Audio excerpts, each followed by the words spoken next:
જય દ્વારકાધીશ, જય માતાજી। આજે આપણે બનાવવા જઈ રહ્યા છીએ બટાકાની સૂકી ભાજી। તો સૌપ્રથમ આપણે બટાકાને ધોઈ નાખીશું સરખી રીતે। તો આપણે બટાકાને બાફવા મૂકી દઈશું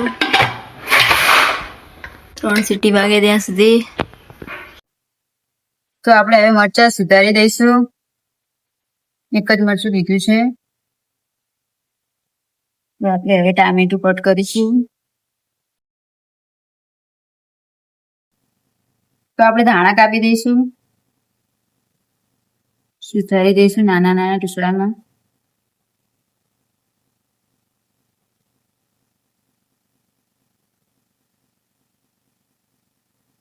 નાના પાન લઈશું।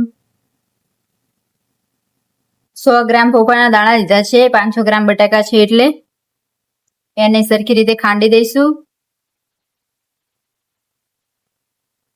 તો આપણા સિંગદાણા સરસ તૈયાર થઈ ગયા છે, એને આપણે બહાર કાઢી દઈશું। બધો મસાલો હવે તૈયાર થઈ ગયો છે આપણો। હવે આપણે બનાવીશું સૂકી ભાજી। તો આપણા બટાકા બફાઈને તૈયાર થઈ ગયા છે, અને આપણે કુકરમાંથી બહાર કાઢીને સરખી રીતે ખોલી નાખીશું।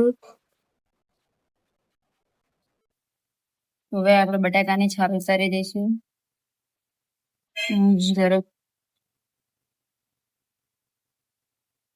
તો બટાકાને આપણે હવે સરખી રીતે સુધારી દઈશું નાના નાના ચપટા।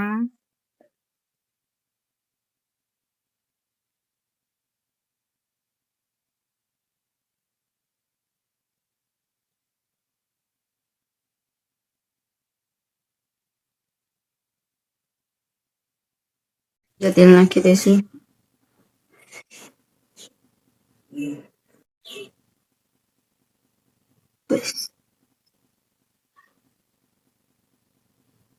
રાઈ નાખીશું।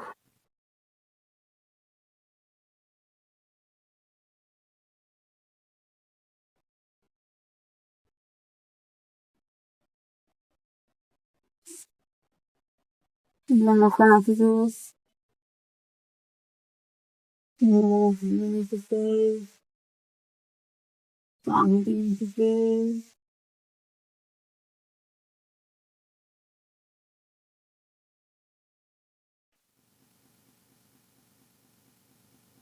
સિંગદાણા નાખીશું ખાંડેલા।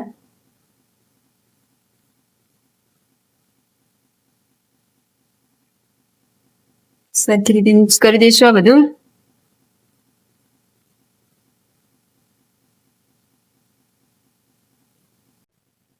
બરાબર આપણે શેકાઈ ગયું છે મસાલો। હવે એમાં 1 ચમચી હળદર નાખીશું, 1 ચમચી જીરું નાખીશું,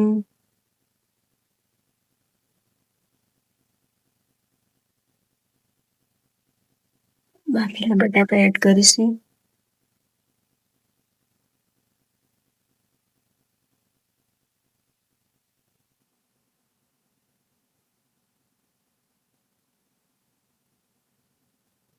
જોઈ શકો છો કે આપણા ફરાળી ડીશ તૈયાર છે, બટાકાની ભાજીવાળી।